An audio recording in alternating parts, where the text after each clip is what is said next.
तीर्थंकर क्यों बनते हैं, कैसे बनते हैं, उस पर चर्चा चल रही है। और तीर्थंकर क्यों बनते हैं? भगवान बनना है तो तीर्थंकर बनने की जरूरत नहीं है।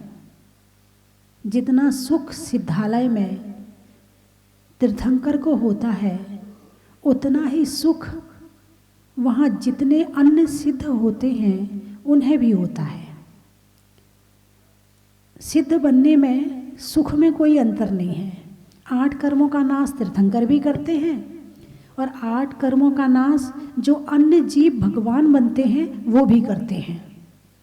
दोनों में कहीं कोई अंतर नहीं है। फिर तीर्थंकर क्यों बनते हैं, क्या कारण है कि फिर तीर्थंकर पद की प्राप्ति होती है? उसका मुख्य कारण यही है कि जो स्वयं के साथ साथ दूसरों की कल्याण की तीव्र भावना को भाता है वो तीर्थंकर बनता है।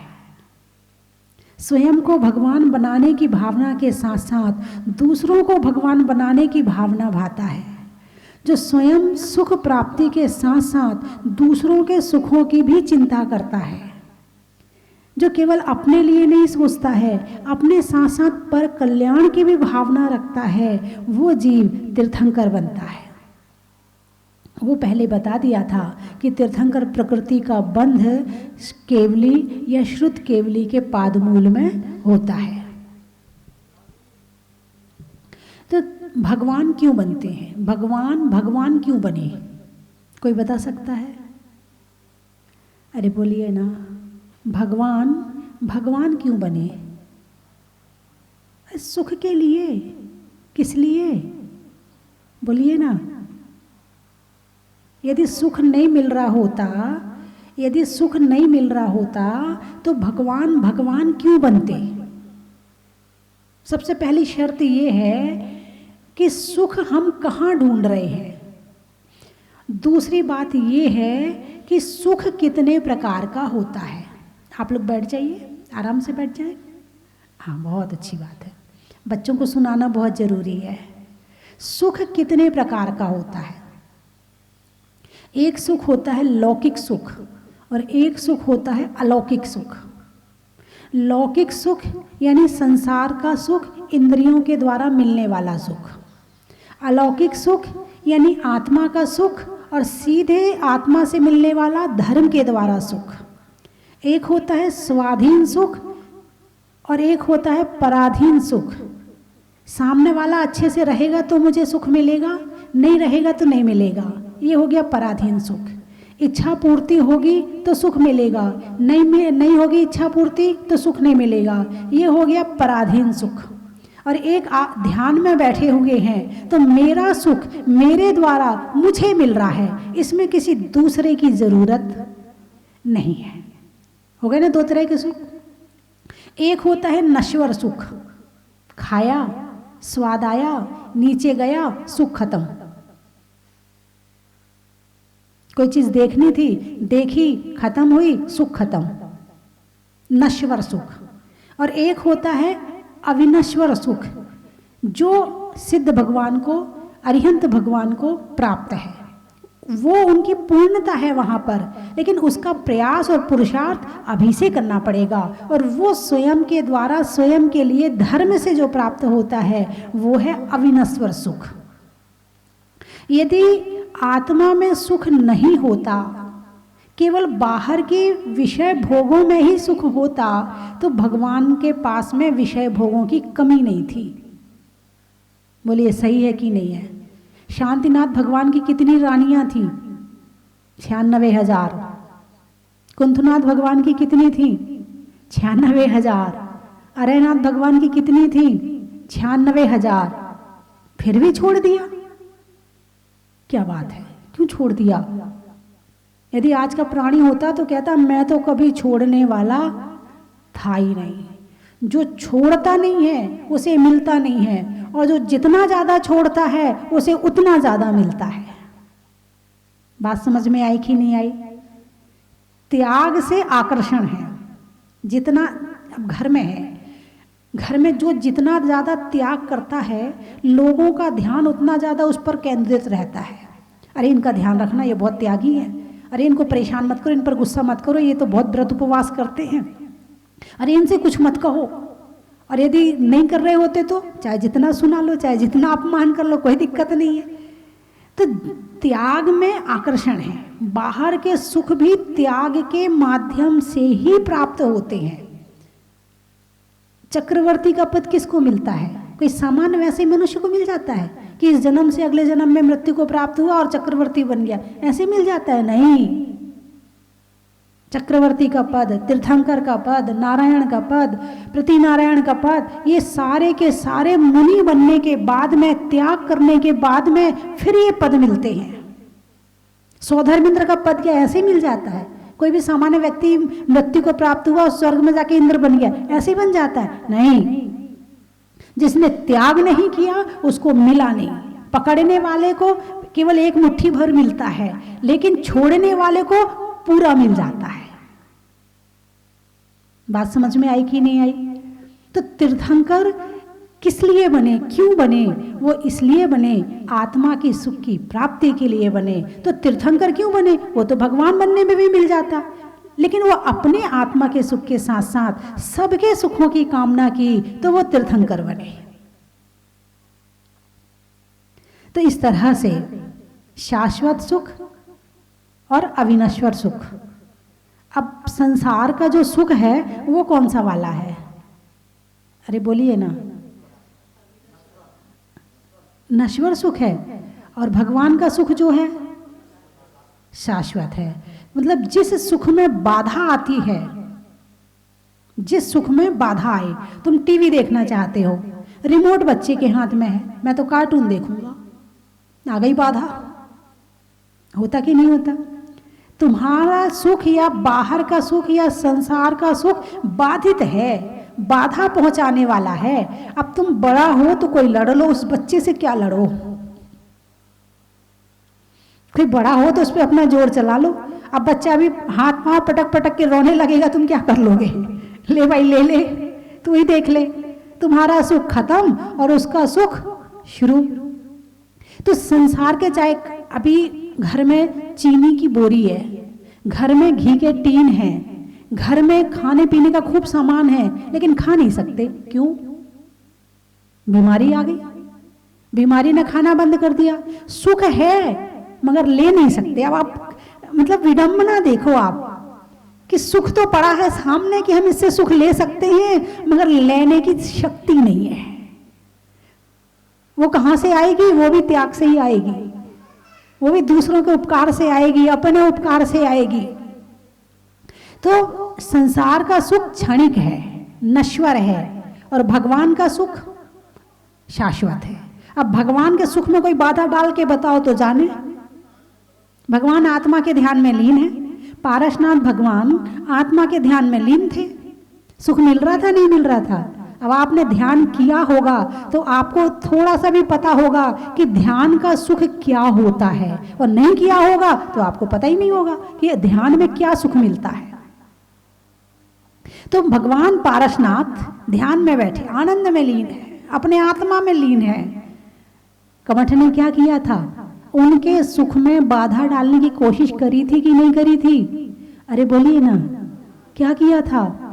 पत्थर पटके थे हैं, और भयंकर भयंकर आवाजें निकाली थी, और हाँ बारिश करी थी, ओले शोले पत्थर पानी बरसाकर की थी मनमानी। लेकिन भगवान के सुख में बाधा आई क्या? अरे बोलिए ना, नहीं आई। क्यों? शाश्वत सुख। यानी संसार का कोई व्यक्ति भगवान के सुख में बाधा डाल ही नहीं सकता है। भगवान को अनंत शक्ति प्राप्त होती है। कौन सी शक्ति? आपके पास कितनी शक्ति है? थोड़ी सी। और भगवान के पास कितनी शक्ति है? अनंत है, जिसका कोई अंत नहीं है। लेकिन उनकी अनंत शक्ति काम कहां कर रही है? भाई शक्ति तो है, लेकिन काम कहां कर रही है? यदि आपके सुख में कोई बाधा डाले तो आप अपनी शक्ति का प्रयोग करते हो ना? किसी ने आपको एक कहा, आप क्या करते हो? आप दो सुनाते हो। किसी ने आपके साथ में थोड़ा सा गड़बड़ किया, को जो तो को काटा बोए बाए बोए तू फूल, और ताको फूल के फूल हैं, बाको है त्रिशूल। ये तो अच्छी बात हो गई, लेकिन संसारी प्राणी क्या कहता है? जो मोह को काटा बोए बाए बोए में भाला, जो मोह को काटा बोए बाए बोए में भाला, और वो भी साला क्या समझेगा पड़ा किसी से।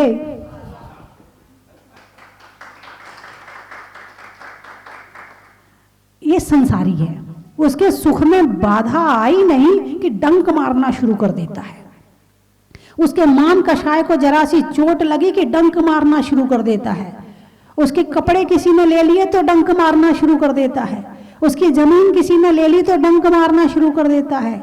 उसकी ज्वेलरी किसी ने ले ली तो डंक मारना शुरू कर देता है। सांप के डंक में कितना विष है मुझे नहीं पता, लेकिन मनुष्य के भावों में उससे अनंत गुना विष है। सांप तो केवल शरीर को बाधा पहुंचाता है, लेकिन जो मनुष्य है वो संसारी प्राणी आपस में एक दूसरे के भावों को खूब बाधा पहुंचाते हैं। तो इंसान अपनी शक्ति का प्रयोग कहां कर रहा है? दूसरों को सताने में, दूसरों की निंदा में, दूसरों की बुराई में, दूसरों को पीड़ा पहुंचाने में, दूसरों को अपमान करने में, अपने आप को झूठा बड़ा बनाने में। बड़ा है नहीं है, बड़ा है नहीं है। बड़ा बड़ा कौन कहलाता है?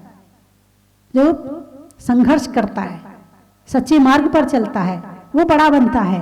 लेकिन ना तो सच्चे मार्ग पर चल रहे हैं, ना संघर्ष कर पा रहे, और बड़े बनने की पूरी इच्छा है। अब वो बड़े बनने की जो कामना, सामने वाला कहता कुछ तो है नहीं तेरे पास, कैसे बड़ा मान लूं तेरे को। यही हो रहा ना, एक दूसरे को बड़ा बताने की कोशिश करते हो, दोनों नहीं बनने देते एक दूसरे को, दोनों एक दूसरे को उतारते रहते हैं दिन भर, चला जा नीचे, चला जा नीचे।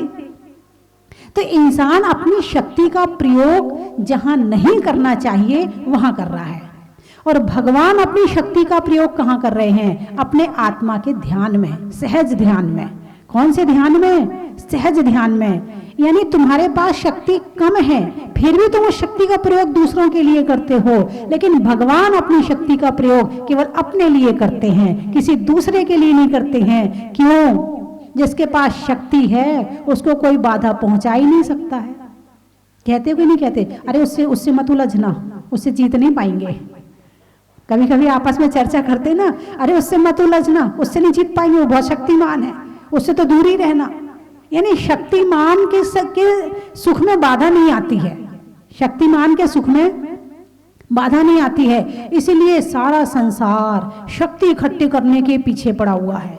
अब शक्ति शरीर में ना हो तो धन की शक्ति इकट्ठी करता है, धनवान हो जाएंगे तो शक्तिमान हो जाएंगे, लेकिन वो भी पराधीन शक्ति है। धन है तो शक्ति है, धन नहीं है तो शक्ति नहीं है। लेकिन भगवान ने कौन सी शक्ति प्रकट करी? आत्मा के अनंत शक्ति प्रकट करी, जो आत्मा में थी।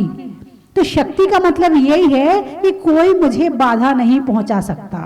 तो भगवान की अनंत शक्ति, अव्यवहार्य गुण भी होता है भगवान का, उनका सुख बाधा रहित होता है, उनके सुख में कोई बाधा नहीं पहुंचा सकता। अब आप भगवान की बुराई करो, भगवान को कुछ होगा क्या? नहीं होगा। भगवान को तुम चांदी का श्रीफल भेंट करो, भगवान को कुछ होगा क्या? जब मोह नहीं है तो बाधा ही नहीं है। सारी बाधा कहां से आती है? मोह से आती है। कोई अच्छा करता है खुश हो जाते हैं, जरा सा गड़बड़ करता है दुखी हो जाते हैं। हमारा सुख मोह जनित सुख है। कौन सा है? मोह जनित सुख है। मोह है तो सुख है, नहीं है तो सुख नहीं है, फिर वही सुख दुख बन जाता है। जो संसारी सुख है वही सुख क्या बन जाता है? अब बहू आएगी, सुखी हो रहे कि नहीं हो रहे? शादी हो रही है, बहू आने वाली है, तो मन में खुशी है कि नहीं है? अरे बोलिए ना, किस बात की खुशी है? सुखी होने जा रहे हैं। क्या होने जा रहे हैं? अब वास्तव में सुख आ रहा है क्या है? पहले ही पता लगा लो ना, जो घर में है वो कौन सा सुख दे रहे हैं, उनसे कल्पना कर लो कि आने वाली क्या करेगी। अच्छी आ जाए तो पुण्य समझना, और नहीं आ जाना, नहीं आए तो भी पुण्य समझना, चलो मोह कम होगा। अच्छी आ जाएगी तो मोह ज्यादा हो जाएगा, और यदि खराब आएगी तो मोह नहीं होगा, दोनों ही में पुण्य समझना, पाप तो दोनों में नहीं समझना। ये सोचना चल अब ये इतनी अच्छी नहीं है तो अपना धर्म मन जो है धर्म में ही लगा लूं। यदि ज्यादा मोह हो जाता तो धर्म नहीं होता, उसका ही ध्यान रखे रहते, क्योंकि मोह है। जिससे मोह होता है ध्यान कहाँ रहता है? वहीं रहता, मोह में रहता है। तो जरा ऐसी वैसी आए तो जरा पुण्य समझना, चल धर्म कर लूं, अब दुखी मत होना। जो एनर्जी वहां लगाने वाले थे वो एनर्जी धर्म में लगा देना, उसको सुधारने में मत लगाना, वो अपने आप सुधर जाएगी। तो बंधुओं, भगवान क्यों बनते हैं, तीर्थंकर क्यों बनते हैं? रोज मंदिर आप जाते हो, रोज भगवान के दर्शन करते हो, पूजा और अभिषेक करते हो, कभी भगवान से पूछा, भगवान ये संसार इतना अच्छा है, देखो कितना मजा आता है, बाल बच्चे धन पैसा ये वो, आपने सब छोड़ दिया, क्यों छोड़ दिया आपने? कभी पूछा आपने भगवान से?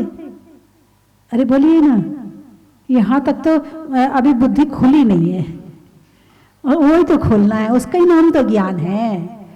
बुद्धि से प्रश्न निकलने शुरू हो जाए, जिज्ञासाएं प्रारंभ हो जाए, है मैं कौन हूँ, कहाँ से आया हूँ, क्या करने आया हूँ, मुझे क्या करना है, ये मेरे परिवार वाले हैं तो इनके साथ कैसे रहना है, मुझे धर्म मिला है तो मुझे कैसे धर्म करना है, आत्मा क्या है, कैसी है, ये सारी बातों के प्रश्न उत्पन्न होने लगे और उनका समाधान खोजने के लिए मन तड़फने लगे तो समझना धर्म शुरू हो गया। वरना रोज का रूटीन है, पूजा करने का कर लेते हैं, अभिषेक करने का है कर लेते हैं, मंदिर जाने का नियम है चले जाते हैं ना। ये एक आपने रूटीन पूरा किया है, इसके अंदर नयापन होना चाहिए। प्रतिदिन प्रतिदिन जाओ तो भगवान से नया प्रश्न पूछो, और जब वहां से आओ तो भगवान को साथ लेकर आओ। आप कहोगे माता जी ये क्या गड़बड़ बात कह दी आपने, भगवान को साथ लेकर आओ, ऐसे कैसे हो सकता? भगवान तो मंदिर के हैं, समाज वालों के, हमारे थोड़ी है, हम थोड़ी ला सकते हैं। बिल्कुल सही बात है? आप किसी शादी में जाते हो तो वहां का पंडाल साथ लेके आते हो? नहीं नहीं, वहां का खाना नहीं, बस खा के चले आते हो, साथ नहीं लाते हो, टिफिन ले जाया करो। ये बात तो सही है कि आप द्रव्य रूप में वहां का पंडाल और खाना साथ नहीं लाते हो, लेकिन भाव रूप में दिमाग में वहां का पंडाल और खाना साथ आपके आता है और आप कई जनों को परोसते भी हो। बोलिए ऐसा है कि नहीं है? कितने लोगों से चर्चा करते हो, हाँ इतनी स्टॉल में ये बना था वो बना था, ये परोस नहीं तो हो गया, पहले तुमने खाया और फिर निकाल के परोस दिया। अब वो द्रव्य रूप में नहीं है, भाव रूप में है। ऐसे ही है ना, आप कोई पिक्चर देखते हो, साथ लेके आते हो नहीं लेके आते हो? साथ लेके आते हो, कई दिन तक याद रहती है? कहीं आप घूमने जाते हो तो वहां के विचार साथ लाते हो कि नहीं लाते हो? लाते हो। मंदिर जाते हो, मंदिर वाले विचार साथ लाते हो कि नहीं घर में? अब मंदिर में क्या हुआ था, हाँ आज वो मेरी सहेली मिल गई थी, मैंने उससे ये बात कर ली थी, करना तो जरूरी था ना, वैसे तो वो मिल नहीं पाती है, मंदिर में मिलती है, वो विचार साथ ले आए। किसकी बहू आई थी, कैसे कपड़े पहन के आई थी, साथ कौन कौन आया था, ये विचार साथ ले आए हैं। बोले ऐसा है कि नहीं है? धर्म क्यों नहीं हो पा रहा? लोग की एक समस्या है, एक प्रश्न है, माला फेरने बैठते हैं मन नहीं लगता है, पूजा करते हैं मन नहीं लगता है, कारण क्या है? क्योंकि उद्देश्य नहीं बनाया है, और उद्देश्य बनाने के बाद उस पर चले नहीं है। मंदिर जाओ और इतने ध्यान से, यानी किसी चीज को आप रुचि से देखते हो, प्रेम से देखते हो, या द्वेष से देखते हो, या राग से देखते हो, वो चीज आपके अंदर आ जाती है और आपकी सेव की बटन क्लिक हो जाती है।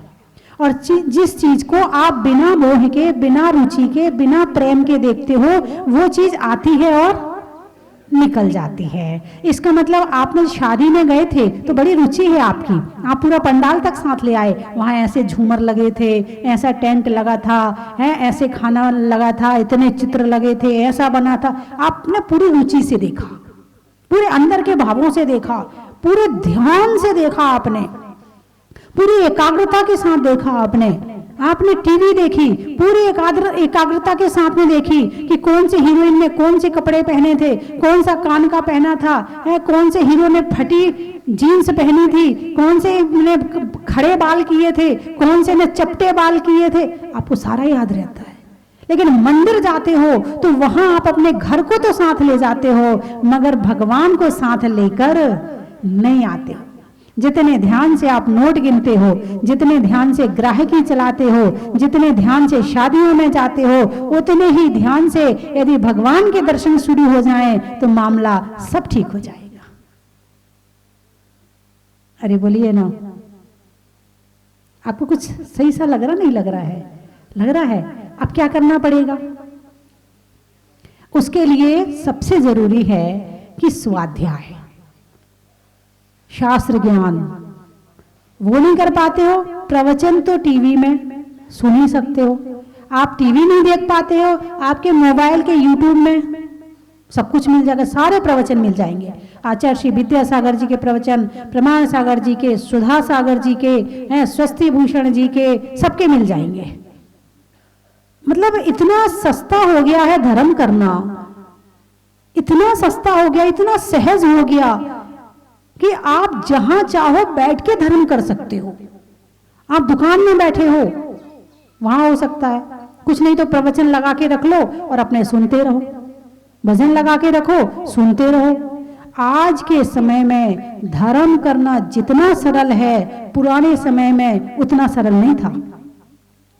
हमारे महाराज जंगल में रहते थे, यदि किसी को प्रवचन सुनना हो तो 2-4 महीने में, 1 आध महीने में एक बार जाता था, और मिल गया तो ठीक है, नहीं तो वो ध्यान में लीन है तो हाथ जोड़ के चले आओ। प्रवचन सुनने नहीं मिलते थे। मंदिर जाते थे, जब प्रवचन नहीं सुनते थे तो ज्ञान नहीं होता था, तो मंदिर में जाकर भी उतना ध्यान नहीं लगता था। जितने हमारे पुराने बुजुर्गों ने धर्म नहीं किया है, उतने आज के लोग धर्म कर रहे हैं। क्यों? क्योंकि इन्हें ज्ञान मिल रहा है, इन्हें दिशा मिल रही है, इन्हें पता चल रहा है कि धर्म क्या है, क्योंकि प्रवचन सुनने मिल रहे हैं गुरुओं के द्वारा। इसलिए आज के समय में जितना ज्ञान का प्रचार है, इतना ज्ञान का प्रचार 25-50 साल पहले नहीं था। मैंने खुद बुजुर्गों को देखा है, जाते थे, चावल चढ़ाते थे, 9 बार नमोकार मंत्र पढ़े और चले आते थे। मैंने खुद देखा है बुजुर्गों को, क्योंकि उनको किसी ने सिखाया नहीं था। लेकिन आज आप बड़े पुण्य आत्मा हैं, आपको पता है कि मंदिर जाने पर क्या करना है, पूजा कैसे करनी है, ध्यान कैसे करना है, भक्ति कैसे करनी है। भक्तामृत जितना आज पढ़ा जा रहा है, पहले के समय में इतना नहीं पढ़ा जाता था। पहले के समय में एक घर में 12-12 बच्चे होते थे, माँ का पूरा ज्यादा से ज्यादा समय तो इसी में चला जाता था, है, और पिता का समय धन कमाने में चला जाता था। लेकिन आज 2 हो रहे हैं। अब तो धर्म करने की फुर्सत मिल गई होगी ना। जिनके 1 होंगे 2 होंगे, तो अब तो धर्म कर रहे, 12 के बीच में नहीं मिल पाती थी, अब तो मिल रही होगी। अरे बोलिए ना, वो 2 में इतना मुए हैं कि 12 में भी नहीं था। वो 2 में पहले तो बच्चों का खाना पीने का नहीं पता चलता था, एक साथ सबकी थाली लगा दी, खा लो। पहले तो बच्चा माँ का पल्लू खींचता था, माँ रोटी दे दे, अब बेचारी माँ ग्रास लेके घूमती, बेटा खा ले मोबाइल देख ले टीवी देखते, ले टीवी चालू कर लूं, तेरे को ये गाना सुनना है, ले। जितना समय एक माँ को 12 बच्चों के लिए खर्च नहीं करना पड़ता था, उतना अब 2 के लिए करना पड़ता है। और अब 2 तो छोड़ो, 1 के लिए उससे ज्यादा करना पड़ता है। पहले के 12 भी बढ़िया निकल जाते थे, इतना प्यार नहीं करने के बाद, इतना लाभ नहीं देने के बाद भी बढ़िया निकलते थे वो 12, और सेवा भी करते थे। अब वो 2 होते हैं, वो भी पंछी बन के उड़ जाते हैं, और माँ बाप बेचारे देखते रहते हैं। कहाँ जाते हैं वो? हॉस्टल। कहाँ जाते हैं? हॉस्टल। जितना बचा खुचा होश था घर में, वो हॉस्टल में जाके वो भी टल जाता है, वो भी टल जाता है। फिर माँ इंतजार करती, अब बच्चों की छुट्टियां आ रही ना, अब बच्चे घर आएंगे, अब बच्चे घर में रहेंगे। माँ बड़ी इंतजार करती है, फिर फोन करती, बेटा कब आ रहा है? नहीं मम्मी, मैं अपने दोस्त के यहाँ जा रहा हूँ, इस बार मैं नहीं आ रहा हूँ घर। लो, वो भी गया। एक कोरोना ने बड़ा भला किया इस मामले में। असंख्य माता पिता की इच्छा पूर्ति करी है कि सब बच्चे अपने घर में आ गए और लैपटॉप पे काम कर रहे हैं। कोई पुणे में था, कोई मुंबई में था, कोई दिल्ली में था, कोई विदेश में था, कोई कहीं था, सब वापस पंछी उड़ के आ गए अपने घर में। माँ बाप को सबसे बड़ी शांति मिली है। बोलिए ऐसा है कि नहीं है? है? और नहीं तो बच्चे कहाँ तुम्हारी तरफ देखने वाले थे? तुम बीमार भी हो जाओ तो मम्मी दवाई लेना, डॉक्टर को दिखा लेना। आप कहो तो पैसे भेज दें, हम पैसे भी भेज दें तो भी बड़ी बात समझना। वैसे तो आजकल के एक भाई आए, बोले मेरा बेटा बहुत कम आता है और मेरा बेटा बहुत कमाता है। मेरा बेटा बहुत कम आता है और मेरा बेटा बहुत कमाता है। अच्छा, कहाँ रहता है? दिल्ली में रहता है। अच्छा, कितना कमाता है? बोले 25,000 रुपये महीने कमाता है। बस उसके जो कोठी ली है किराए से तो 10,000 तो उसमें चले जाते हैं, और आने जाने में जो गाड़ी का पेट्रोल का खर्चा है 5-7 हज़ार उसमें खर्चा हो जाता है। 5-7 हज़ार रुपये उसकी पत्नी खर्च कर देती है, ब्यूटी पार्लर में, नए कपड़ों में, नए हेयर स्टाइल में, इनमें खर्चा कर देती है। बस खाने का खर्चा मैं भेजता हूँ। मेरा बेटा बहुत कमाता है, मेरा बेटा बहुत कम आता है। बात समझ में आई कि नहीं आई? है बंधुओं, ये बात चल रही है क्षणिक सुख की, कि क्षणिक सुख में बाधा भी है, नाशवान भी है, पराधीन भी है, और कहा भी है पराधीन सपने सुख नाही। कहा कि नहीं कहा है? पराधीन सपने सुख नाही। जो सुख मेरे द्वारा मिल सकता है तो जब चाहे ले लूं, जिस घड़ी चाहे ले लूं, जिस समय चाहे ले लूं, जब चाहे मैं ध्यान में बैठूं और अंदर चला जाऊं और सुख ले लूं। और दूसरे का सुख कब मिलेगा? इंतजार करते रहो, मिलेगा भी कि नहीं मिलेगा ये भी कोई जरूरी नहीं है। तो कौन सा वाला सही है? अपना जो खुद से मिलना है वो वाला, या जो दूसरे से मिलना है वो वाला? है स्वयं का सुख ही सही है। अच्छा, तो अब क्या करोगे? अब पता चल गया कि स्वयं के द्वारा स्वयं को सुख मिल सकता है। सबसे पहले तो मैंने यही कहा था कि खुद के द्वारा जो है, जो चीज अपने द्वारा उपलब्ध हो जाए वो सबसे सस्ती, सबसे अच्छी। और जो दूसरे से मिले तो हाथ पांव जोड़ते रहो, दूसरे के पास है ही नहीं है, सब एक दूसरे से मांगते रहते, तू मुझे सुख दे दे, तू मुझे सुख दे दे, वो कहता तू मुझे दे दे। दोनों भिखारी बने रहते, दोनों एक दूसरे को नहीं देते। संसार में यही हो रहा कि नहीं हो रहा? यानी सुख का सागर होकर भी सारा संसार दुखी है, सारा संसार दुखी है। कारण क्या है? अंदर में सुख का सागर भरा है और फिर भी दुखी है। जल में मीन प्यासी मोहे सुन सुन आवे हासी। जल में मीन प्यासी मोहे सुन सुन आवे। सुख तो भरा है अंदर में, फिर भी दुखी हैं। इसमें गलती किसकी? अब ये बताओ, भगवान की गलती है क्या? किसकी गलती है? भगवान रास्ता दिखा रहे कि नहीं दिखा रहे? दिखा रहे हैं, लेकिन क्यों नहीं देख पा रहे हो? क्योंकि बाहर में मन लगा पड़ा है, इसलिए स्वयं में नहीं आ पा रहा है। तो जो लौकिक सुख है, इंद्रिय सुख है, मोह जनित सुख है, वो दुख का कारण भी है और क्षणिक भी है। और स्वयं का जो सुख है वो स्वयं के लिए स्थायी है, शाश्वत है, कहीं जाने की कोई जरूरत नहीं है। तो अब क्या सीखना है कि स्वयं के द्वारा स्वयं को सुख कैसे मिले। कल मैंने एक बड़ी बात बताई थी कि सुख कहते किसे हैं, सुख की परिभाषा क्या है। पंडित दौलत राम जी ने बड़ी अच्छी तरह से समझाया है तीसरी ढाल की पहली लाइन में। आत्म को हित है सुख सो सुख, आकुलिता भी ने कहिए, आकुलिता शिव महीनतात, शिव मांगे लाग्यो चाहिए। बोले सुख क्या है? जिसमें आकुलता ना हो, जिसमें परेशानी ना हो, जिसमें संघर्ष ना हो, जिसमें दुख ना हो, ऐसा सुख ही सुख है। और वो कहाँ मिलता है?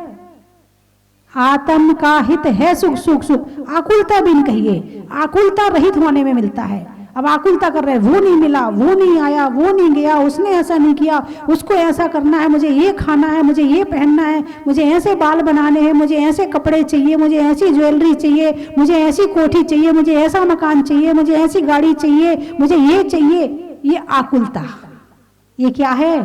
आकुलता। और सुख कैसा होता है? आकुलता से रहित होता है। सच्चा सुख कैसा होता है? आकुलता से रहित होता है। अब मान लो अच्छा भोजन करना है तो उसके लिए क्या करना पड़ेगा? बनाना पड़ेगा। अब बनाने में कितनी आकुलता है? पहले 4 घंटे तो तैयारी करो, फिर 5 मिनट में निपटा दो, है कि नहीं है? 4 घंटे तैयारी करो और 5 मिनट में निपटा दो। गाड़ी का सुख चाहिए, आ गई गाड़ी। अब पड़ोसी आ गए, भैया जरा चाबी देना, मुझे अपनी ससुराल जाना, बस शाम को वापस कर दूंगा। फिर दूसरा पड़ोसी आ गया, गया सुख। कहां से गाड़ी आ गई? इनके लिए गाड़ी लाए थे क्या? गाड़ी तो अपने लिए लाए और सारे शुरू हो गए।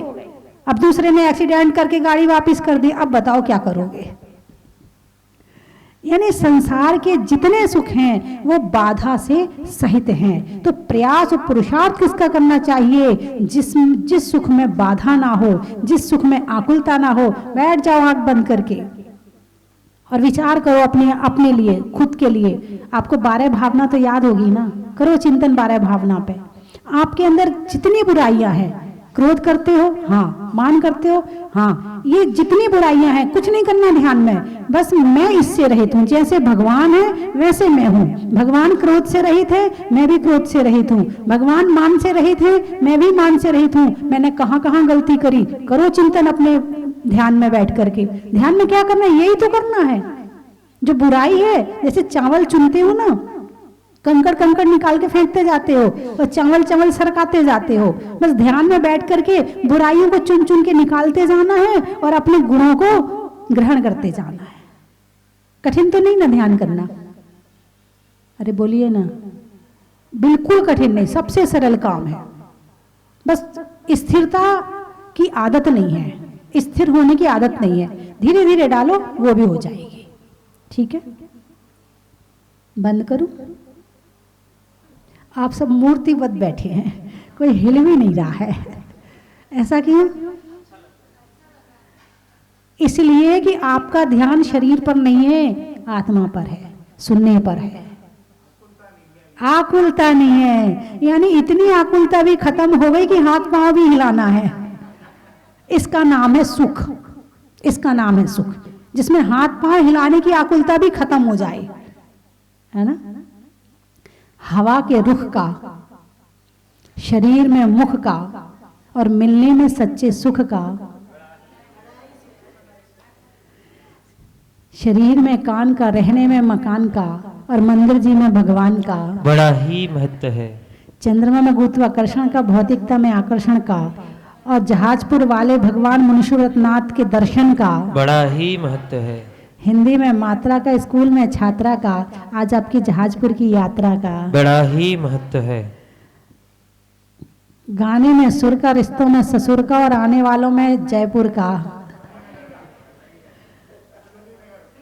पानी में मगर का, चलने में डगर का और जयपुर में आने वालों में त्रिवेणी नगर का। और कहां से आए? बागी दौरा है। नेता में दौरा का, नेता में दौरा का, रंगों में हरा का और आने वालों में बागी दौरा का बड़ा ही महत्व है। बांसवाड़ा महिलाओं में कड़ा का, गर्मी में घड़ा का और आने वालों में बांसवाड़ा का बड़ा ही महत्व है। और इंदौर आम की बौर का, जिले में महापौर का और आने वालों में इंदौर का बड़ा ही महत्व है। बाराबंकी छत पे पानी की टंकी का और त्रियंचों में डंकी का और आने वालों में बाराबंकी का और कहाँ से आए? कलिंजरा। जीवन में जरा का, भोजन में बरा का और आने वाला में कलिंजरा का। बड़ा ही महत्व है। हो गए सारे? कोई बचा तो नहीं? चल, बोलिए 24 भगवान की।